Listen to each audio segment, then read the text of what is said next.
নমস্কাৰ ডিজিটেল আসামলৈ আপোনালোক সকলোকে স্বাগতম জনাইছো আমি আলোচনা কৰি আছো আসাম ডেটৰ ইংলিশ ল্যাঙ্গুৱেজ সম্পৰ্কে গতিকে আজিৰ ভিডিঅ'টিত আমি আলোচনা কৰিম ইংলিশ পেডাগজিৰ কিছু মিক্স প্ৰশ্ন উত্তৰ তো সময় যথেষ্ট কম গতিকে টপিক ওয়াইজ ডিসকাশন কৰিলেও বহুত সময় লাগিব গতিকে সেইভাবে আমি মিক্স কিছু কোৱেশ্চন আনসাৰ ডিসকাস কৰিম আৰু ইয়াৰ লগে লগে টপিকৰ ওপৰতো কিছু আপোনালোকক নলেজ দিবলৈ চেষ্টা কৰিম সো সিলেবাসত যেটো ল্যাঙ্গুৱেজ স্কিল বুলি আছে আপোনালোকে নিশ্চয় চাইছে তো অসমীয়া ভাষাটো ল্যাঙ্গুৱেজ স্কিল বুলি আছিল listening speaking reading and writing তো এই টপিকটোৰ ওপৰত অসমীয়া ভাষাত আমি ডিটেইলছ আলোচনা কৰিছো গতিকে আপোনালোকে সেইখিনি চাব পাৰে ইংলিছৰ বাবেও সেইখিনি প্ৰয়োজনীয় হ'ব একেখিনি কথাই হয় ৰিসিপটিভ স্কিল প্ৰডাক্টিভ স্কিল এইবিলাক ইংলিশ ল্যাঙ্গুৱেজতো লাগিব অসমীয়া ল্যাঙ্গুৱেজতো লাগিব গতিকে সেইখিনি আপোনালোকে অসমীয়া ভাষা প্লেলিষ্টৰ পৰা আপোনালোকে চাই ল'ব পাৰিব গতিকে যি কি নহওক আজিৰ 7 নম্বৰ ভিডিঅ'ত আমি আলোচনা কৰিম কিছু mix question answer language pedagogy হ'ব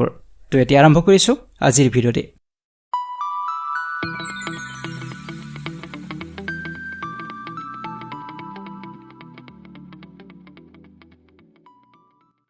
So প্ৰথম প্ৰশ্নটো হৈছে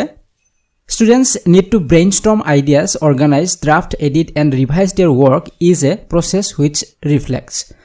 Option আছে listening skills, speaking skills, reading skills and writing skills. ইয়াতে কৈছে যে students বিলাকে যেতিয়া brainstorm কৰিব আইডিয়া বিলাক যিকোনো এটা চিন্তা যিকোনো এটা ধাৰণা ছাত্ৰ-ছাত্ৰীসকলৰ মগজুত আহিছে আৰু সেই ধাৰণাটো হিয়তে অৰ্গানাইজ কৰিব পাৰিব যে কোনটো আগত হ'ব কোনটো পিছত হ'ব এইটো তেওঁলোকে অৰ্গানাইজ কৰিব পাৰে তা হেতু ড্ৰাফটো কৰিব পাৰিব তাৰ উপৰিও এডিট কৰিব পাৰিব যদি কৰবাত কিবা ভুল আছে হেবিলাক শুধৰণি কৰিব পাৰিব আৰু তেওঁলোকৰ গোটেই কামবিলাক ৰিভাইজ কৰিব পাৰে গতিকে এই প্ৰসেসটো তলৰ কোনটো স্কিলত আমি দেখা পাও শ্ৰৱণ স্কিলত পাও নে কথন স্কিলত নে পঠনত নে লিখন স্কিলত আমি দেখা পাও সো ইয়াৰ উত্তৰটো হ'ব option number D writing skill কাৰণ ৰাইটিং স্কিলৰ ছাত্ৰ-ছাত্ৰীসকলৰ কি হয় ব্ৰেইনষ্টৰ্মৰ জৰিয়তে হিয়তৰ আইডিয়াবিলাক মগজুত সঞ্চাৰ কৰিব পাৰে যিকোনো এটা বিষয়ৰ ওপৰত যদি হিয়তক লিখিবলৈ দিয়া হয় সাপোজ কোভিড-19 ৰ ওপৰত যদি হিয়তক লিখিবলৈ দিয়া হয় তেতিয়া হলে হিয়তৰ আইডিয়াবিলাক প্ৰথমতে অৰ্গানাইজ কৰিব হিয়তে যে প্ৰথমতে কোনটো লিখিব তাৰ পিছত কোনটো লিখিব আৰম্ভণিত কি লিখিব শেষত কি লিখিব এইবিলাক কৰিব তাৰ পিছত গোটেই পইণ্ট বিলাক হিয়তে ড্ৰাফট কৰিব আৰু যত কৰবাত যদি কিবা মিছ হৈছে কৰবাত কিবা ভুল তেওঁলোকৰ ইনফৰমেশন দিছে তেতিয়া হলে এইবিলাক এডিট কৰিব গতিকে এই প্ৰসেসটো কোড আমি ৰিফ্লেক্ট হয় কোড আমি পাও এটো ৰাইটিং স্কিলত পাও আমি লিখন স্কিলত পাও কাৰণ আমি লিখিলে ডাইৰেক্টলি আমি নিলিখো আমি প্ৰথমতে প্ল্যান কৰো আমি প্ৰথমতে চিন্তা কৰিম সেই বিষয়টো তাৰ পিছত আমি কোনটো আগত লিখিম কোনটো পিছত লিখিম এইবিলাক চিন্তা কৰো তাৰ পিছত আমি সজাই লিখো আৰু কৰবাত ভুল হলে সেইবিলাক কাৰেক্ট কৰো আমি বা এডিট কৰো গতিকে এটো ৰাইটিং স্কিলতে আমি দেখা পাও গতিকে এটো হ'ব অপচন নম্বৰ ডি এতিয়া আইছো 2 number প্ৰশ্নটোলৈকে Reading for comprehension can be best achieved through. ইয়াতে কৈছে যদি আমি পঠন কৰো ৰিডিং কৰো পঢ়িছো আমি কিহৰ বাবে পঢ়িছো কম্প্ৰিহেনচনৰ বাবে জ্ঞান লাভ কৰাৰ বাবে যেটো পাঠ আমি পঢ়ি আছো বা যেটো আমি সেন্টেন্স পঢ়িছো বাক্য পঢ়িছো তাৰ উদ্দেশ্য কি কম্প্ৰিহেনচন স্কিল যাতে আমাৰ হয় আমি যাতে সেই লাইনটো বা সেই পাঠটো আমি বুজিব পাৰো তাৰ বাবে আমি পঢ়িছো গতিকে বুজি পোৱাৰ বাবে পঢ়িলে আমি তলৰ কোনটো জৰিয়তে আমি পঢ়িব লাগিব বা কোনটো জৰিয়তে পঢ়িলে আমাৰ বেছি লাভ হ'ব So ইয়াৰে শুদ্ধ যেটো উত্তৰ হেতু হ'ব option number D learners reading silently and asking comprehension questions যে লাৰ্নাৰ্স বিলাকে কি কৰিব লাগিব যে লাৰ্ন কৰি আছে হিকাৰু সকলে বা ছাত্ৰ-ছাত্ৰী সকলে সাইলেন্টলি পঢ়িব লাগিব আমি বহুত ছাত্ৰ-ছাত্ৰীক কওঁ যে সাইলেন্টলি পঢ়া কাৰণ সাইলেন্টলি পঢ়িলে আমি বেছি মনোযোগ দিব পাৰো আমি যদি লাউডলি পঢ়ো তেতিয়া হলে আমাৰ উচ্চাৰণৰ ওপৰত বেছি গুৰুত্ব হয় কিন্তু বুজি পোৱাৰ ওপৰত আমাৰ গুৰুত্বটো আমাৰ কম হয় গতিকে যেতিয়া হিয়তক সাইলেন্টলি পঢ়িবলৈ দিব লাগিব আৰু হিয়তক কম্প্ৰিহেনচন কোৱেশ্চনস সুধিব লাগিব এনে ধৰণৰ প্ৰশ্ন সুধিব যাৰ জৰিয়তে আমি জানিব পাৰো যে হিহত হেই পাঠটো বুজিব পাৰিছে গতিকে কম্প্ৰিহেনচন টাইপ কোৱেশ্চন হিহতক সুধিলে আমি গম পাম যে হিহতে পাঠটো বুজিব পাৰিছে আৰু হিহতক সাইলেন্টলি পঢ়িব দিব লাগিব সাইলেন্টলি মানে ইয়াতে এইটোই বুজাইছে যে গভীৰভাৱে হিহতক পঢ়িবলৈ দিব লাগিব যাতে প্ৰতিটো শব্দৰ অৰ্থ বুজি হিহতে পঢ়ে তাৰ ওপৰত আমি গুৰুত্ব দিব লাগিব তেতিয়াহে হিহতৰ কম্প্ৰিহেনচনৰ কাৰণে ৰিডিং হ'ব এতিয়া আইছো কোৱেশ্চন নম্বৰ 3 লৈকে ল্যাঙ্গুৱেজ স্কিলস আৰ বেষ্ট লাৰ্নড যে ল্যাঙ্গুৱেজ স্কিল বিলাক আমি কেনে ধৰণে শিকিব পাৰো সকলোতকৈ উত্তম উপায় কোনটো হ'ব যেটোৰ জৰিয়তে আমি ল্যাঙ্গুৱেজ স্কিল শিকিব পাৰো ল্যাঙ্গুৱেজ স্কিল বুলি ক'লে চাৰিটা স্কিলৰ কথা ইয়াতে আহিব এটা হৈছে লিসনিং এটা হৈছে স্পিকিং তাৰ পিছত আছে ৰিডিং আৰু তাৰ পিছত ৰাইটিং গটেকিতে আমি শিকিব লাগিব এটা ভাষা কেৱল আমি ক'ব জানো লিখিব নাজানো পঢ়িব নাজানো হেতুটো নহব গতিকে ল্যাঙ্গুৱেজ স্কিল গটেকিতে আমি আয়ত্ত কৰিব লাগিব গতিকে তলৰ কোনটো সকলোতকৈ বেষ্ট হ'ব সো প্ৰথম অপচনত দিছে only through written test and assignments অকল যদি আমি লিখাটো শিকো তেতিয়া হলে গোটেকিটা ল্যাঙ্গুৱেজ স্কিলটো আমি আয়ত্ত কৰিব নোৱাৰিম গতিকে এটো হ'বই নোৱাৰে বি নম্বৰটো যদি চাও if they taught in an integrated manner এটোই ইয়াৰ শুদ্ধ উত্তৰ যে ইন্টিগ্ৰেটেড মেনাৰত শিকাব লাগিব সকলোকিটা লগ কৰি শিকাব লাগিব শ্ৰৱণ শিকাব লাগিব কথন শিকাব লাগিব পঠন শিকাব লাগিব আৰু লিখন শিকাব লাগিব গোটেইকিটা ল্যাঙ্গুৱেজ স্কিল ইন্টিগ্ৰেটেড মেনাৰত শিকালেহে ল্যাঙ্গুৱেজ স্কিল এটা ভালদৰে শিকিব পাৰিব বা এটা ভাষা এটা ভালদৰে শিকিব পাৰিব গতিকে উত্তৰ হ'ব অপচন নম্বৰ বি হ'ব এটা ইছু কোৱেশ্চন নম্বৰ 4 লৈকে correct speech habits can be developed most effectively through ইয়াতে কৈছে যে কাৰেক্ট স্পিচ হেবিটস ছাত্ৰ-ছাত্ৰীসকলক বক্তৃতা দিবলৈ শিকাব লাগিব গতিকে এই যে শুদ্ধকে হিয়তে যে ভাষণ দিব বা বক্তৃতা দিব পাৰিব ইয়াৰ যেটো অভ্যাস এই অভ্যাসটো আমি কেনেদৰে গঢ়িব পাৰিম তলৰ কোনটো আমি ফলো কৰিব লাগে কোনটোৰ জৰিয়তে আমি হিয়তক এটা অভ্যাস কৰাব পাৰিম শুদ্ধভাৱে বক্তৃতা দিয়াৰ কাৰেক্ট স্পিচ যাতে হিয়তে দিব পাৰে সো যেহেতু এটা স্পিচৰ কথা কৈছে তাৰ মানে এটো কথনৰ লগত জড়িত বক্তৃতা দিয়াটো কথনৰ লগত জড়িত গতিকে কথনটো কেতিয়া আমাৰ ইফেক্টিভ হ'ব যদি আমি উচ্চাৰণবিলাক শুদ্ধকে কৰিব পাৰো শুদ্ধকে উচ্চাৰণ কৰি যদি ধুনিয়াকে ক'ব পৰা যায় শুদ্ধ বাক্য এটা ক'ব পৰা যায় তেতিয়া আমাৰ শুনিবলৈ ভাল হয় গতিকে কাৰেক্ট স্পিচ ক'ব লাগিলে হিয়তক তলৰ কোনটো প্ৰেক্টিস কৰাব লাগিব প্ৰনাউন্সিয়েচন প্ৰেক্টিস কৰাব লাগিব যাতে হিয়তৰ উচ্চাৰণবিলাক শুদ্ধ হয় তাৰ ওপৰত আমি বেছি গুৰুত্ব দিব লাগিব গতিকে ইয়াৰ উত্তৰ হ'ব অপচন নম্বৰ এ এটা ইছু কোৱেশ্চন নম্বৰ 5 লৈকে When young learners are asked to read a text silently, they should be instructed. ইয়াতে কৈছে যেতিয়া ছাত্ৰ-ছাত্ৰীসকলক কোৱা হ'ব যে তোমালোকে সাইলেন্টলি পঢ়া তেতিয়া হলে তেওঁলোক কিহৰ বাবে ইনস্ট্ৰাকচন দিয়া হল হিয়তক কি ইনস্ট্ৰাকচন দিয়া হল বা কি নিৰ্দেশ দিয়া হল হিয়তক কোৱা হৈছে যে তোমালোকে সাইলেন্টলি পঢ়া ইয়াতে চাৰিটা অপচন দিয়া হৈছে প্ৰথমত কৈছে two stop reading whenever they encounter a difficult word যে হিয়তে টান শব্দ পালে হিয়তে পঢ়া বন্ধ কৰিব লাগিব হেইটো কৈছে নেকি বি নম্বৰত কৈছে two ইনফাৰ the meaning of new word from the context and read with comprehension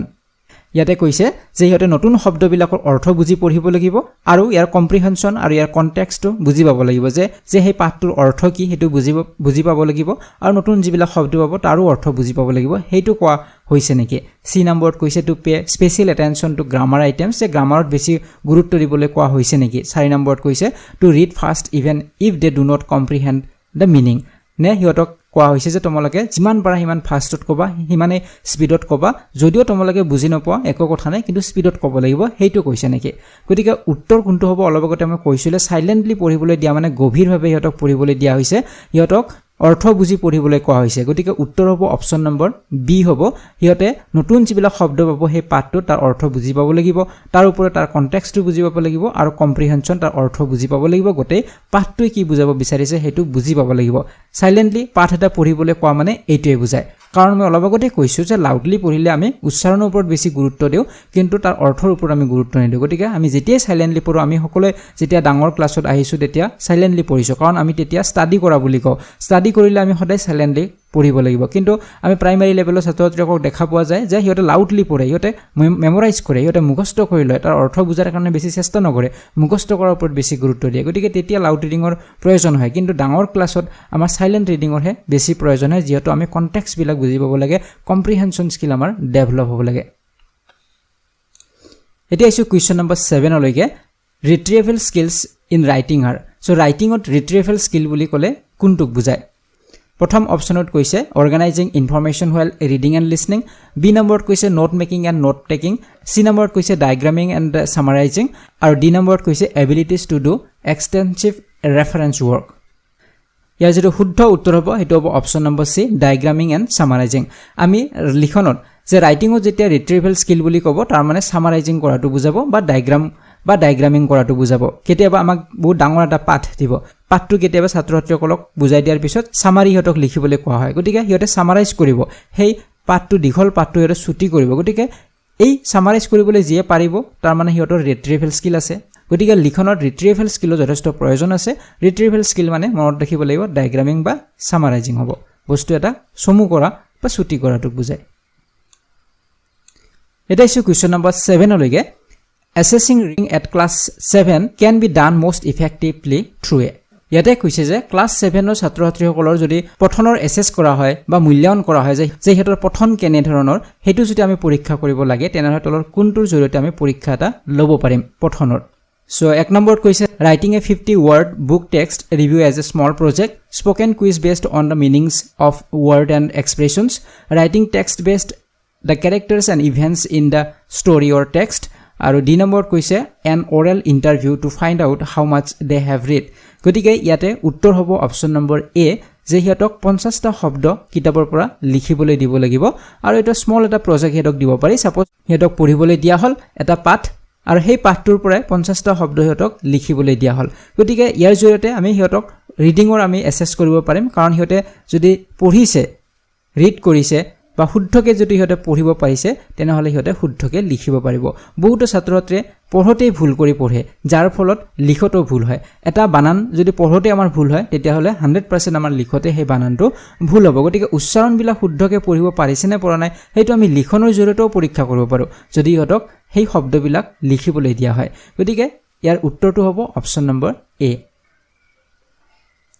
এটা আছে কোৱেশ্চন নম্বৰ 8 লৈকে In the case of vocabulary use, grammar provides a pathway to learners to.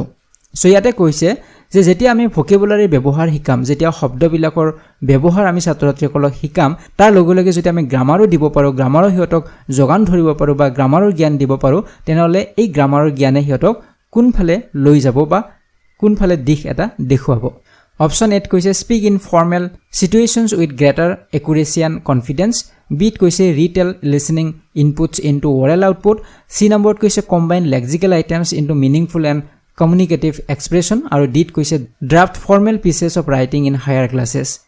so একেবাৰে সহজ হয় কাৰণ যেতিয়া আমি হিহঁতক নতুন শব্দ এটা শিকাম শব্দটোৰ লগতে আমি শব্দটোৰ ব্যৱহাৰো হিহঁতক শিকাব লাগিব যে শব্দটোৰ অৰ্থ এইটো এই শব্দটোক আমি এনে ধৰণৰ বাক্যত ব্যৱহাৰ কৰিব পাৰো বা এনে ধৰণৰ সিচুৱেচনত আমি ব্যৱহাৰ কৰিব পাৰো গতিকে তাৰ বাবে আমি গ্ৰামাৰ দিব লাগিব এটা বাক্য সম্পূৰ্ণ লিখিব লাগিলে গ্ৰামাৰৰ প্ৰয়োজন হ'ব অকল শব্দৰ জ্ঞান জানিলে নহব ছাত্ৰছাত্ৰীসকলে শব্দটো বাক্যত কেনেদৰে ব্যৱহাৰ কৰিব লাগে সেইটো জানিব লাগিব গতিকে তাৰ বাবে কি কৰিব লাগিব লগে লগে আমি গ্ৰামাৰো প্ৰভাইড কৰিব লাগিব গতিকে ইয়াৰ ফলত কি হ'ব অপচন নম্বৰ সি হ'ব শুদ্ধ উত্তৰ combine lexical items into meaningful and communicative expression হিহঁতে lexical যিবিলাক আইটেম যিবিলাক word যিবিলাক vocabulary সেইবিলাকৰ অৰ্থ জানিব সেইবিলাকৰ অৰ্থ জনাৰ লগে লগে communicative expressionও জানিব যে যোগাযোগ কৰোতে আন এজন ব্যক্তিৰ লগত মই কওঁতে সেই শব্দবিলাক আমি ক'ত ব্যৱহাৰ কৰিম কেনেদৰে ব্যৱহাৰ কৰিম সেইবিলাকো হিহঁতে জানিব পাৰিব গতিকে উত্তৰ হ'ব অপচন নম্বৰ সি